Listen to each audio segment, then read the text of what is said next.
Hey, this is Steve in Dallas, Texas. It's Saturday morning, my friend, and you are listening to Light Talk. Well, good morning, everyone. This is Dan in Gainesville, Florida, and today we have acclaimed director and designer, Thaddeus Strassberger.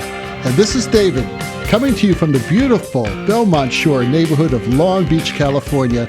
And if you don't already know, you are listening to Light Talk, and we are the Lumen Brothers. 4 brothers today. That's right. We're 4 brothers. This is great. We've got a very special guest today, Thaddeus Strassberger, who I have known for, how long has it been, Thad? Since La Scala, right? Weren't you involved in that La Scala show? It would have been the Fenice, actually. So the Fenice. 15 years ago. Wow. Yeah. And he was just a young tyke back then. And now he's a famous designer director.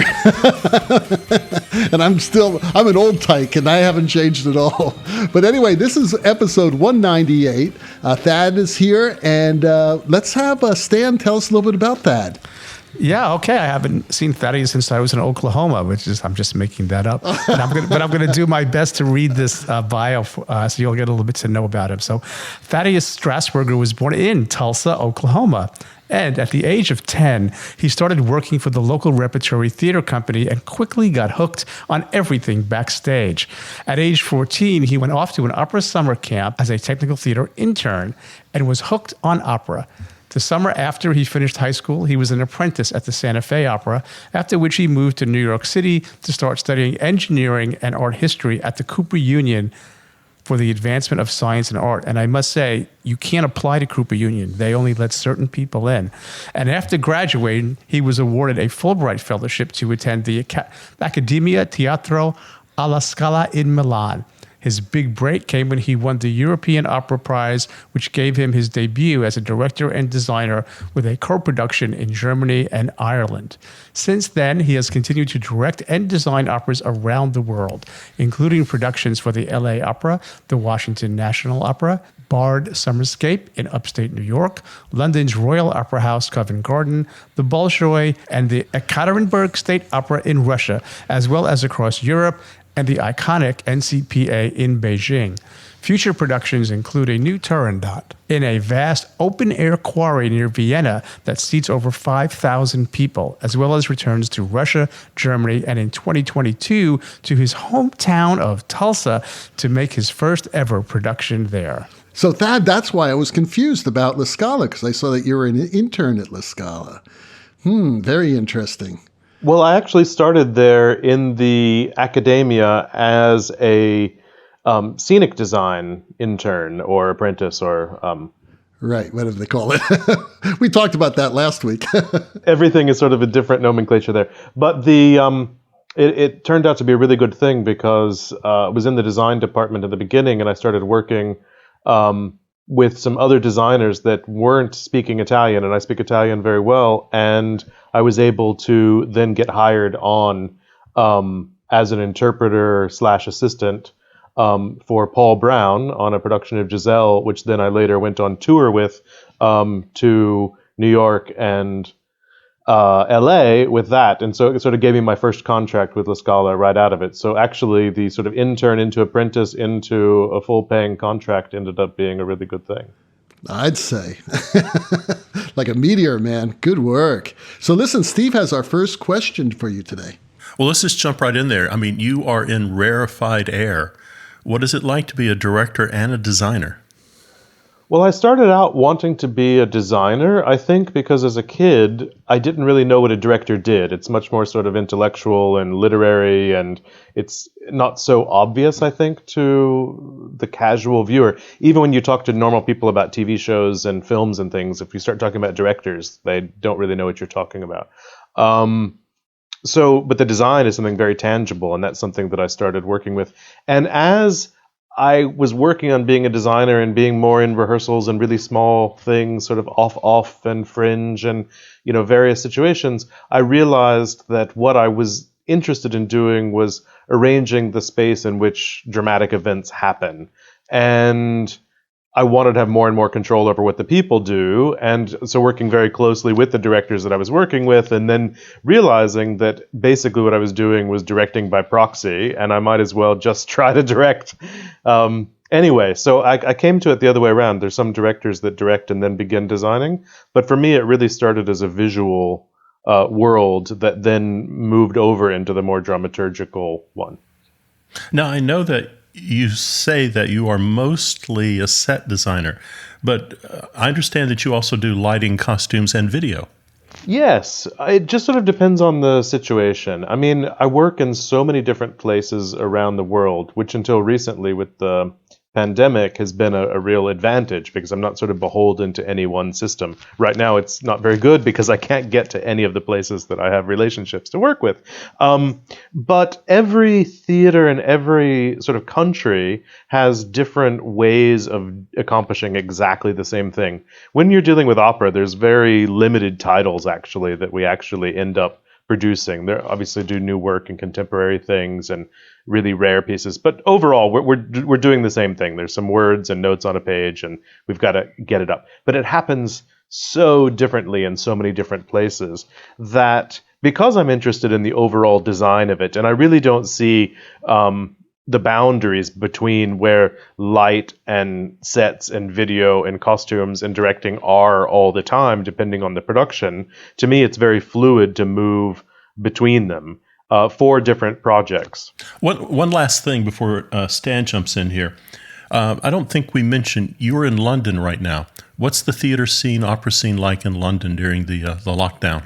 Well, there's nothing. I mean, around March 12th, everything shut down, and including West End and Broadway style shows and all opera, and nothing has really happened. There's been a few sort of outdoor socially distanced kinds of things that they've tried to do, but for the most part, there was a ballet that happened.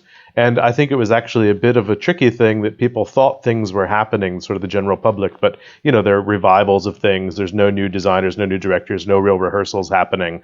They're just sort of getting a product out there. But that was really short-lived, like a few performances. And we're coming on, 10 months of that. Wow. Yeah, it's very familiar.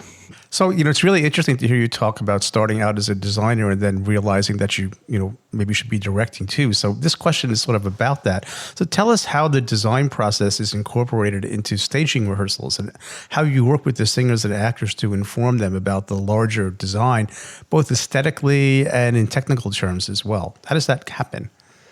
Well, I mean, since I'm the one who's making the model and making all the designs and everything, I'm thinking about every sort of millimeter of the set, where people will sit, where they stand, where the relationships are, where the barriers are, how it's meant to work in sort of a larger kind of metaphorical way. Even if it's not that important in the end, it sort of all makes sense to me. So I don't have to take notes or write anything down because, like, when I look at the model, it literally has the sort of the roadmap, sort of GPS laid out to me in a way how the whole thing is going to unfold, with some sort of special areas that I sort of keep open until I get to the rehearsal process to figure out. I like to leave myself quite a bit of flexibility there as well. But when I'm working with the singers, especially, I really like to tell them why they're doing something sort of for the composition or for the sort of genre. Like, for example, I did a show in Austria 2 years ago, Verdi's Un ballo in maschera, and it was set in a kind of 1960s neo-noir sort of world. So, of course, I had to show them lots of 1960s film noir. So I can't assume that singers that are from all over the world have had the same sort of cinematic visual background. I've got singers from Georgia and singers from Russia and singers from Portugal. In that case, I had a Bosnian singer and I had 2 German singers and Austrians.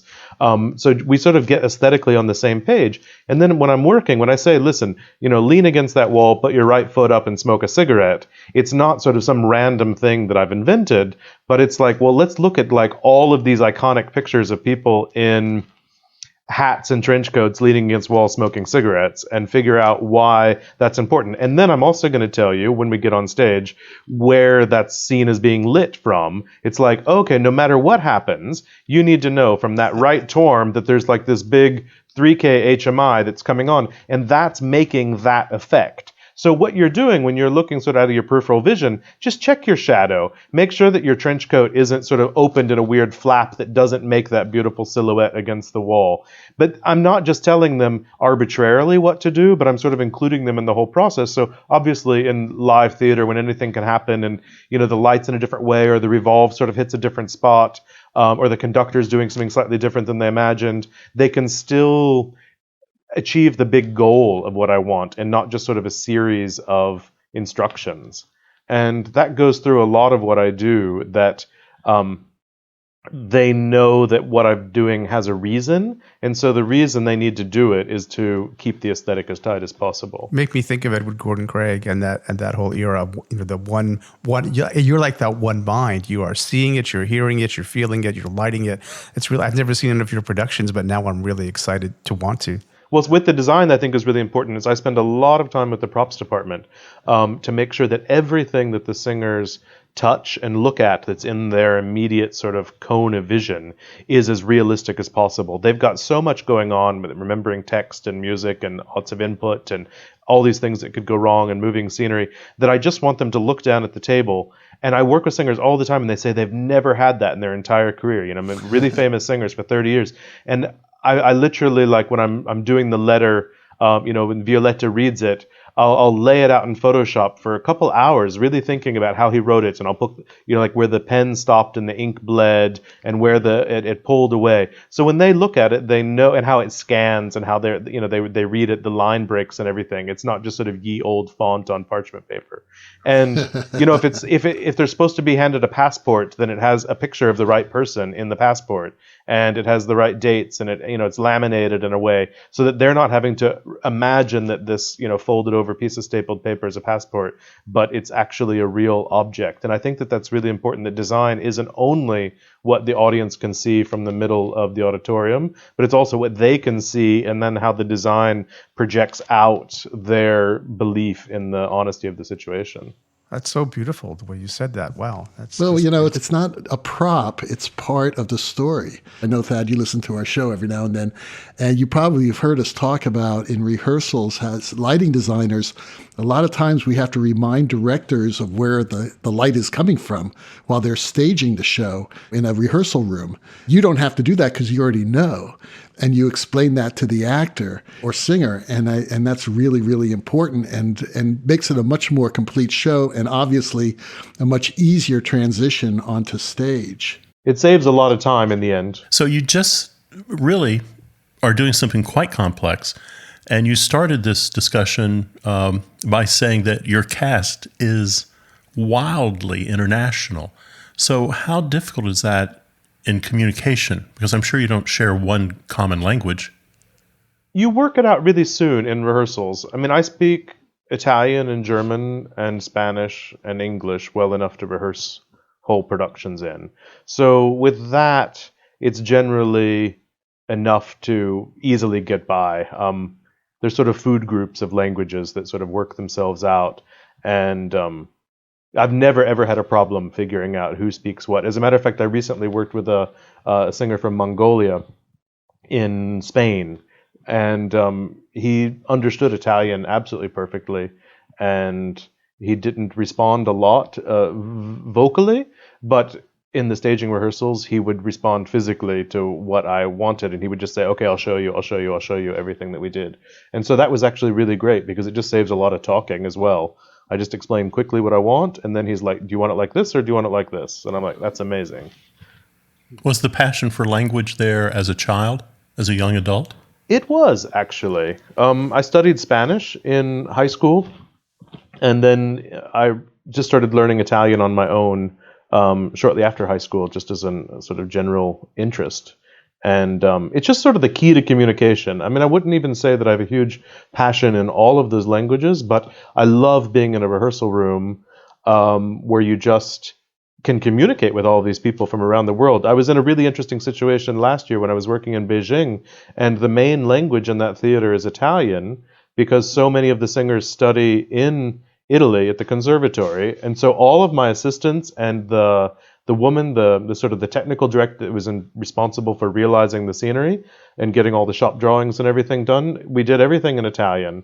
And sometimes I would just think this is totally surreal that I'm on the outskirts of Beijing in a workshop, speaking Italian with these Chinese people, but yet we're building $1 million worth of scenery and it's looking exactly like I want. So don't question it. That theater is pretty amazing, didn't you think so? Oh, it's out of this world. Isn't that out of this world? I don't know if you guys know what we're talking about, but it was a theater that I believe was built for the Olympics. It's only 10 years old, yeah. Yeah, and it looks like a giant spaceship has landed in the middle of a lake. And to get into it, you actually have to, you're about, I don't know, maybe 300 meters away from the actual building, and you go down into a tunnel, and then you walk underneath the lake, and the lake, it has a glass ceiling above you, so you're actually walking underwater. And then there's so much marble in this theater. And actually, that building holds, I believe, 3 theaters.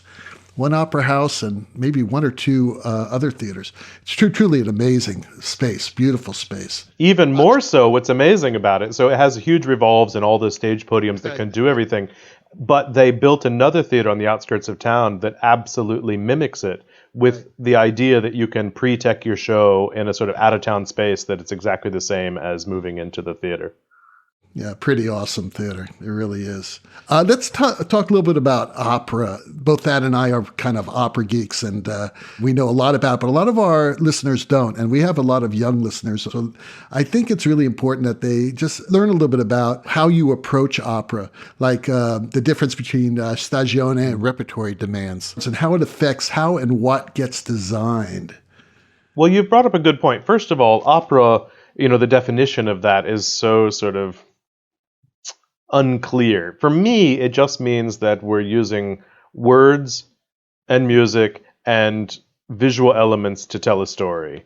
And I think that in a way just demystifies it, because I think that's all of what theater is trying to do, going back to the ancient Greek theaters.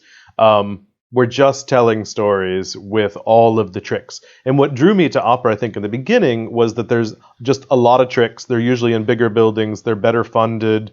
There's everything is bigger and sort of shinier, if you will. So you get more stuff to play with. But in the end, it's just storytelling in the purest form. And I think that I try to strip away a lot of the sort of the trappings that come around with opera. You asked about sort of the difference between the repertory system and Stagione, and that's something that exists, I think, more in regional theaters, actually, than does in opera, in America at least, but I'll explain. Stagione means that you do one show at a time. So a theater like La Scala opens up, and there's one show that then plays 10 or 15 performances, and then it closes, and then you put the next one up, sort of one after the other. A real repertory theater in the sort of the German-Austrian model is where they have an ensemble of singers and a full-time crew and a full-time building that has a number of operas, ballets, symphonies, and plays that they will do over the course of a season. So you may start rehearsing something, it opens the beginning of the season. It might have 15 performances, but they could be spread out over 1 or 2 years. And so the sets actually have to come up and down 2 and 3 times a day. You may be doing a tech rehearsal or a lighting session in the morning for one show, and at lunchtime they roll over to a scene in another show to continue with a staging rehearsal with a cast. And then at dinner break, they could roll over and do a show that evening, after which they strike so that they are ready for the 10 o'clock call the next morning of a fourth piece. So it's constantly moving, as opposed to like just installing it once and having it all there. And I think that presents a lot of challenges and opportunities in knowing which of the two systems that you're working in. Absolutely. That's how the Met and also the Royal Opera House work, pretty much. Yes. Where they're in repertory mostly. And a lot of even smaller companies like Central City is in repertory. In Russia, what happens is actually they can keep a production in the repertory for years. Like I did a Satyagraha that started in 2014, and it's now played over 60 performances, because they just sort of keep rescheduling it. As long as they sell over 85% of the house, then they put it in the next 3 months of rotation. I think my Tosca's still running. The I one think that it Paul is, and yeah. I did. Yeah. Yeah. That was a long time. I think that was 2007. My God. But as a designer, as a lighting designer especially, one thing that I noticed when I started working in Europe that the repertory system offers you a huge advantage of is that you don't have to make all of your decisions at the beginning and then you have to live with them due to the schedule. So they have to change the cyclite color gel every day for each different lighting session and each different production. So if you decided that you wanted a whole system of 201 today, and then you sort of realized that it was a bit too cold or it was a bit too dim, or you want to change your mind, and then tomorrow you say, well, just when you rep it out, pull it out and put something new in. So it gives you a lot of flexibility. Whereas if you were doing that at a big opera house that was Stagione, then you'd have to like pay for a call or you're giving up lighting time, if you have to do more work notes or something. Or you could say, listen, hang that HMI, 8 feet further up stage tomorrow because we're going to make a really good angle that we didn't know we were going to have. Whereas if you have a big set and a rake on stage, maybe it's impossible to get that HMI down because you can't get the genie on the floor or whatever, or it would take 8 hours to disassemble the set or something. But when it's all designed in, I think that it gives a lot of flexibility. Man, I'm just listening to you and I'm wishing I had a director like you to work with.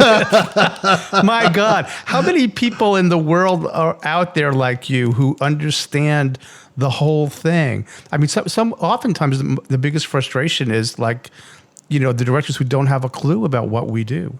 And I love just listening to you. It's fantastic. Well, some lighting designers appreciate it, and some of them are just sort of like, when I'm just like, just put it in palette 14 and rotate, just rotate the assembly. It'll work. Easier if you understand it. I mean, it's just great. Well, Jampolis did this. Jampolis directed and yes, designed. There's an example. And so That's does right. Paul and Ken. Right, but there are very few people. That's what I'm saying. But I wish everyone was like you in terms of directors. Yeah. Plus, I have worked with Thad, and he is one of the most open directors I've ever seen. So he's not your typical person who you'd think be like very, okay, I know it better than you. Yeah, I'm not suggesting that every director or choreographer I've worked with is ignorant of the design and technical aspects of the business. I'm not saying that at all. But when you have somebody who has that kind of depth that you have, that has to result in a better product on stage. Just how could it not?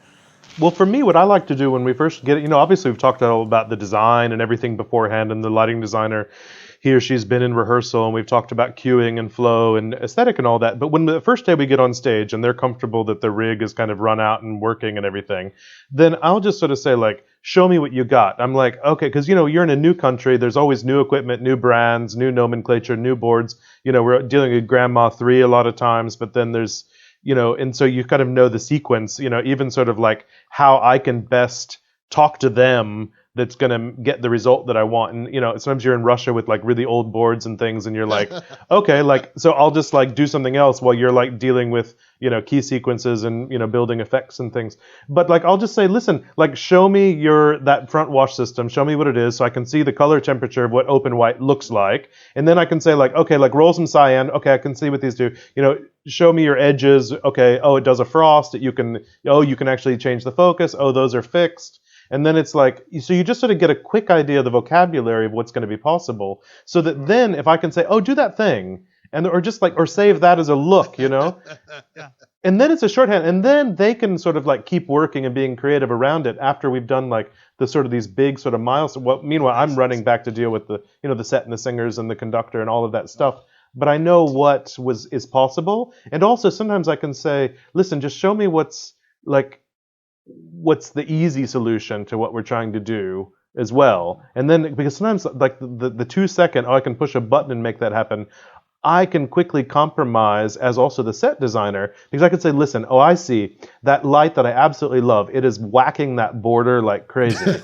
But I was just talking to the stage carp guy, and like, if I swap those two pieces, and I know how the set works, then you know what? Don't even take that as a lighting note. I will deal with that in the morning.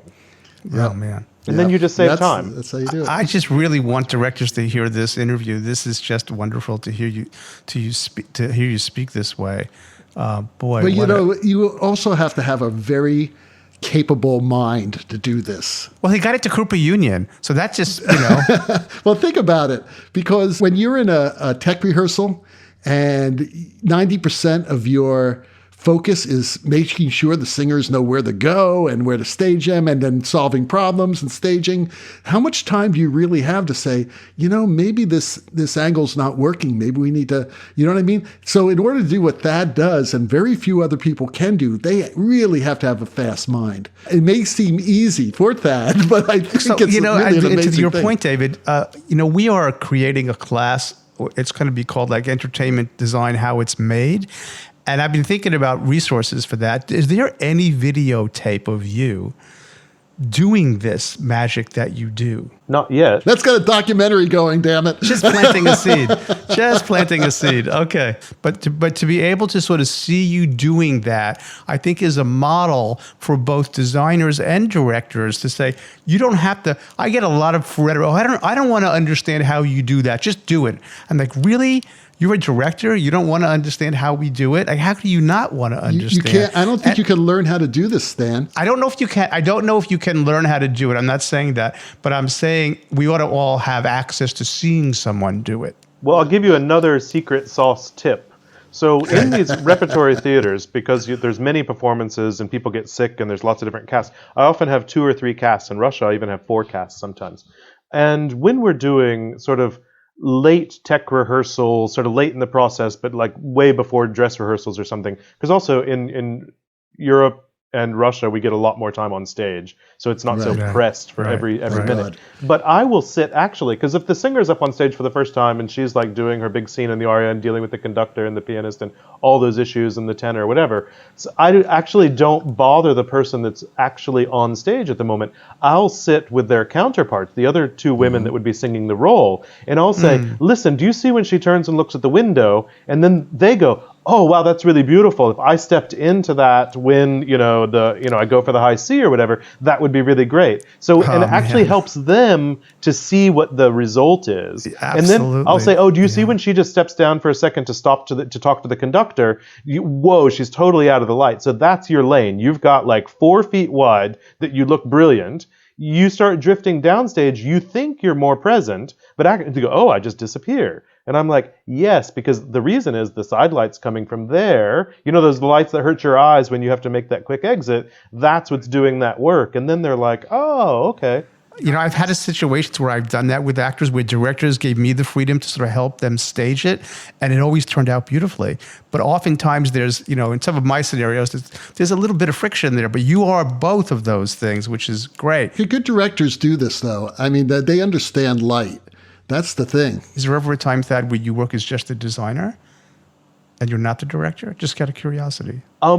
Actually, it's interesting you say that. I can't talk about it, but for the very first time, I'm talking about working with a director when I'm just the designer, just the set designer. Very interesting. It's a commercial project, so it's something different. It's sort of moving outside the opera realm. Would you like to get into film and other types of media? Absolutely. Yeah, I think that there's a real sort of inertia that happens with the genre jumping. And that's one thing I've been thinking about during the pandemic, is because opera plans so far in advance, 2, 3, 4 years, it's very difficult to take those last minute sort of opportunities. And most, like even Broadway bound type things, happen very fast. Films start shooting tomorrow when they get the funding and they get the star in place.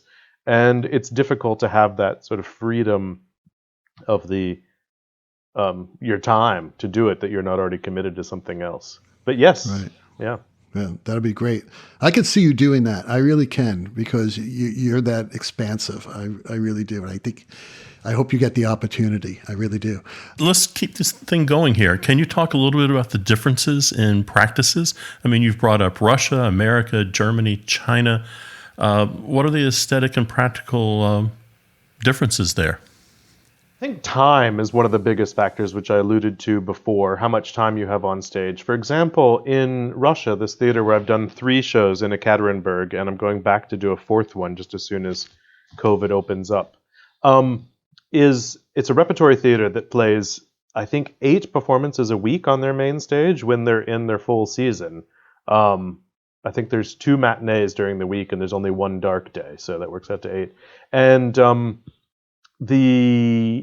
but when you're the opening show of the season, you are on the stage, the Opera House stage, from the very first day. You're never in a rehearsal room. And they've been building the scenery just at the end of the previous season. So you actually have 6 weeks on stage with most of the original scenery.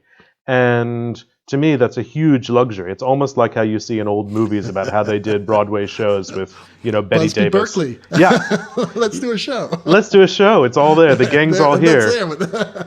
And that's a really great thing, because then you can literally work on one 5-minute tech transition for an 8-hour day, or you can stage a whole scene with the chorus and the dancers and everything in real space. You're not taping anything out. So for when I'm dealing with these shows that oftentimes have a cast of over 100 people, I'm not relying on everybody to sort of have an understanding of what exactly we're doing abstractly in one space. And it's also, I can be very physical with it because I don't speak Russian. That's not one of the languages I speak. So I have an interpreter who's amazing who does it, but I'm also very physical and I can just be in the real place.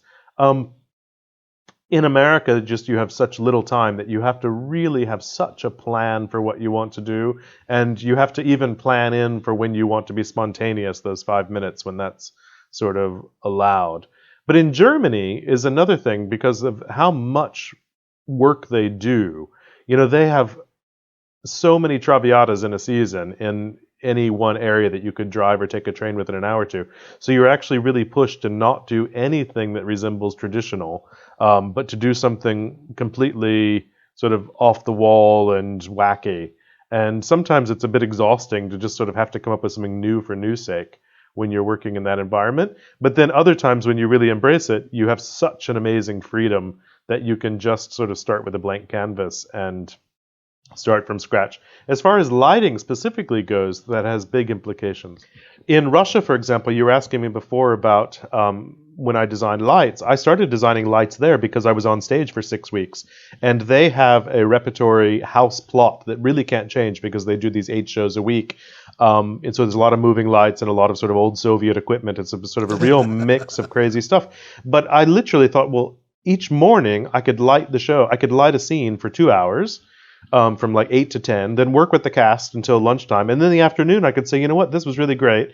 The board op and all the electricians saw what I was doing with the cast. And then we just continue. And then they would say, we could hang this sodium vapor light, or like, we have this crappy, thing that the shutter doesn't work. The shutter doesn't work on it, but like I saw what you're doing. Tank. You just like turn it on and you could wheel that piece of scenery in for it and that will like douse it. And I'll be like, well, that's a great idea. Like, let's do that. So it's much more the sort of the old school. Like I'm not dealing with hookup charts and circuits and all of that. I just literally, the way I do it is with a laser pointer, and we take all the masking out, and I just literally say that unit there pointed here. And then I say bigger, smaller, palette changes and all of that. But it's that sort of basic. And in a way, it's great. It's just a less talking. It's just like me and a couple guys out at the desk pointing with a laser pointer and nodding a lot. And it's really efficient. My favorite tool, laser pointers. I love them. That's how Schneider Simpson used to light. That's how he I used to just go in there and say, Yeah. take that light, put it over here. Now Stan has a question that's really important. Not that the other ones weren't, but I think it really hits us right now of what the world is going through and what our profession is going through. So Stan, I set you up, buddy. So, Thad, I understand that you're super passionate about freelance healthcare access and those kinds of issues, and that you just happen to be a member of the Cherokee Nation and a resident of the UK. And both of those offer healthcare that's independent of employment. So how does this affect our relationship with unions, employers, and families? Maybe you want to talk to us about that a little bit. I think it affects everything, because if you're not healthy, you can't do anything else. Right. Amen. And that is just a fundamental human right to be healthy. And I think that we are living in one of the richest, most affluent, most healthy possible times in the history of the world, that it's absolutely immoral and a crime that everybody doesn't have access to being healthy and basically comfortable. And there's many different ways that we can go about doing that. There's lots of different systems and sort of ideologies that go around it. But I think the way that it affects our work in the theater is really crucial to sort of understanding the differences in how we work.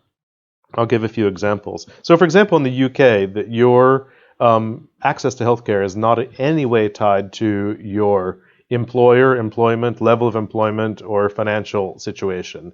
It's included in what the nation pays as taxes.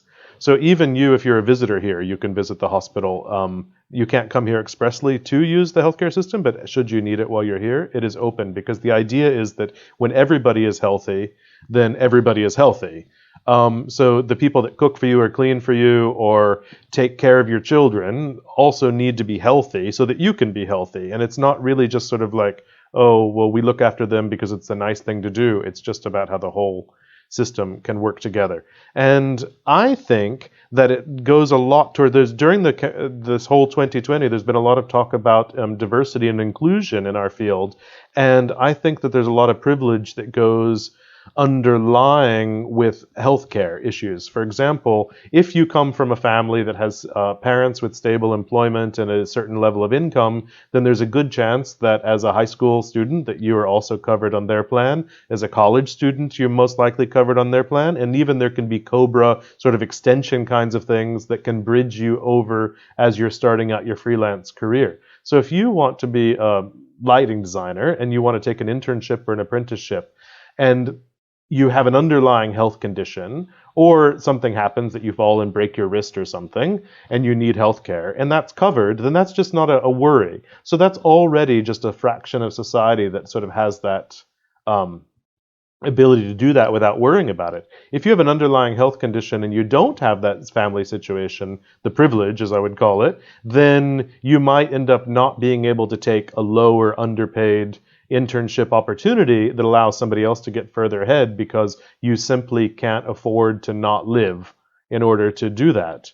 And when we get into the pandemic situation, when it's even worse, when your employment and your healthcare are linked, and there's a deadly disease that's running rampant in society, and you lose your job, and then you lose your healthcare, that seems like a recipe for disaster. I think part of the anxiety that I've been seeing amongst my colleagues all over the world has been magnified many times by my American friends and colleagues that also have to deal with the fact that their breast cancer or their diabetes or their whatever is the care for that and the treatment for that is called into question when they've lost their job, in addition to paying their rent or their mortgage or their food.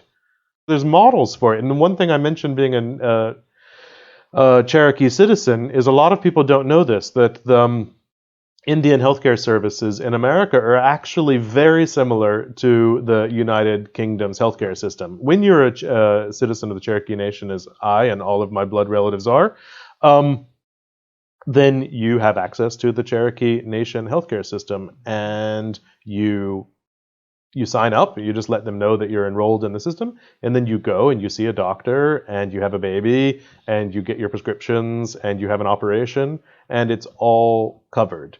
And it works really well, and the measurable outcomes of it are superior to people that pay a lot more for private healthcare insurance in America. And I think a lot of people don't know that there's this sort of mini model of a nationalized healthcare system that's already operating parallel in America that could drastically help our industry. Because I'm a member of USA 829, I'm a member of AGMA. Neither of those unions or organizations provide me in my situation with any sort of healthcare coverage. As a matter of fact, the USA 829 is an interesting case because my contracts, the companies are required to contribute to the pension and welfare benefits, but you are required, in order to access any of the medical money that was deposited in your name, to have an employer-sponsored insurance scheme before you can access any of the money for incidental expenses or something. So because I don't have American health insurance, all of that money, thousands of dollars, just gets evaporated because it goes to a basic plan for 1 quarter in which I'm not even in the United States. Wow. That, just out of curiosity, I don't know that much about the Cherokee Nation's healthcare, but is it similar to TRICARE? Oftentimes we hear that TRICARE is something that we should just make for everybody.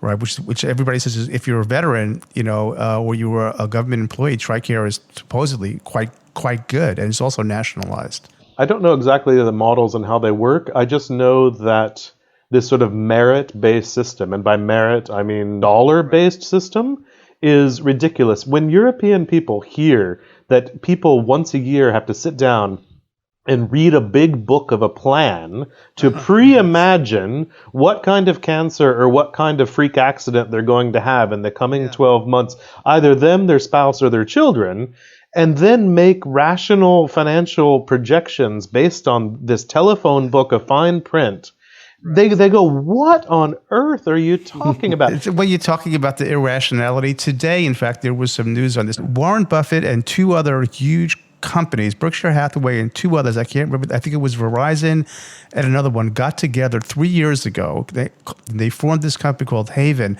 that was going to look at all the factors to totally reform American healthcare. And today it was announced that they're shutting it down because they couldn't figure out, these were like some of the smartest brains in this country, couldn't figure out how they could untangle the mess. And they they're going to still look at it for their individual companies, but they were going to try and do it together. And they threw their hands up. This was in today's news. The only way to do it is to nationalize all these private health insurance companies, and that's not going to happen. No, but what they were trying to do is work it between Verizon, Berkshire Hathaway, and the third company amongst themselves. Mm-hmm. But they still have to work within the existing web of the American healthcare system. And they found that they couldn't do it. That is the problem. Right. That's the problem. And everything that you said, Thad, about trying to figure out what disease you're going to have, and also the whole idea, like looking at the union health plan. Thank God I'm a teacher, and I do actually have a health plan that takes care of me. But everything that you have to figure out when you throw a pandemic in there, forget it. You've lost your jobs. You've lost your income. It is devastating. And then they throw, $600 at these people? Say, here, pay for your rent, your health plan, all that stuff. Take care of yourself. $600, and then you're going to argue that $2,000 is too much money. Are you kidding me? It's just really unfortunate. And a major change has to happen, but I don't know when it's going to happen. And in the theater, if we really want to have diversity, then we need people that are not just coming from a certain segment of society that are privileged enough to be able to support themselves, hobbling on with, staggering student debt, healthcare costs, also while they're trying to, start out a life as a starving artist. I want to make a point you made, a point that you made, that about the healthcare being linked to employment. If people weren't, that's sort of a trap too. Let's say you want to leave your job because you've been in it a long time, or whatever the reasons are. Let's say of volition, and you want to start your own business or whatever. You want to go be a freelance potter, like I'd like to do, right? Well, you can't, because you got how do you stay insured? So the mobility and giving the people the opportunity to be entrepreneurial is squashed by that same system as well. It totally stunts any sort of sense of enterprise. And it makes you beholden to perhaps less than favorable conditions under the employer that you're working for. That's exactly right. So what's the solution? Do we have somebody come up with an idea? I think the notion of a national, how do you like you like the UK system, Thad? Yeah. Yes. When I was visiting, it's like, oh, you're covered. You're in the country. You're covered. And I was like, whoa, that's great. One thing that's interesting, when push comes to shove in America, the Americans really do like socialism. They like a socialist police. They like a socialist police force. They like a socialist fire department. They like socialized elementary school and high schools, and they like socialized vaccine rolls out. They like socialized ventilators. There's a lot of things that when really push comes to shove, and the profit gets taken out, and the real goals seem to come into sharper focus. And I think that's a lesson that can be learned. They like socialized financing too, because when you sell a stock at a loss, it gets socialized across the whole country. You deduct it. And when you sell a stock at a gain, it's all yours to keep. So we socialize losses and capitalize gains. Getting back to healthcare, with the pandemic happening in Europe, are they using the military to do vaccines? Because the one thing that I'm always wondering about here is, we're having an issue because our great leadership did not figure how to put the vaccines in the arms. They could produce vaccines and they could ship them from the manufacturer to the States, but then it's up to the States apparently. And I was just wondering why they're not calling out the National Guard and having the Army set up hospitals and parking lots and just do mass vaccinations. Are they doing that anywhere? Do you know, Thad? So far in the UK, they're just using the already rather robust network for healthcare delivery that is already existing, and they're able to sort of focus the resources on the vaccine delivery at this point. Right. Well, There's a national system. It's a national system, which we don't have. Yeah, that's unfortunate. So anyway, Thad, thanks so much for being here with us at Light Talk. It's been great to get your perspective on all this. For any of you who haven't seen Thad's work, I highly recommend seeing. There's some videos out. It's just amazing, amazing work that he does. And it's great to have you as a colleague, Thad. I want to thank you right now for that. Well, thank you. I hope I can bring you my questions next time, because I love the listener questions. Oh, okay. Yeah, Just send us any questions. question. We will go ahead and answer it on the show. Well, the rocking sounds of the Luminoids tells us that once again you've spent another morning listening to Light Talk. You can hear our show on Spotify, iTunes, Google, YouTube, at livedesignonline.com, and just about every podcast site out there. Check out our website on lighttalk.org for future guests, and be sure to follow us on Facebook and subscribe to the podcast. That way you will not miss a second of Light Talk Insanity. No guarantee is offered regarding the accuracy of any statements or opinions made on this podcast. However, If you decide to litigate us, the law firm Reflect, Flocked, Flare, and Glare and their paralegal Snoot will defend us until our retirement funds are depleted. Light Talk is written and produced by the Lumen Brothers, coming to you from Long Beach, Gainesville, and the Lone Star State. And be sure to join us next week when we talk about more happenings in our crazy industry. All that and a new sponsor. Light Talk, broadcasting questionable Lumen knowledge and humor around the world. So we'll see you all next Saturday morning. Bye-bye from Light Talk. Thanks, Thad. Toodles. Thank you. Thank you, Thad. Really great conversation.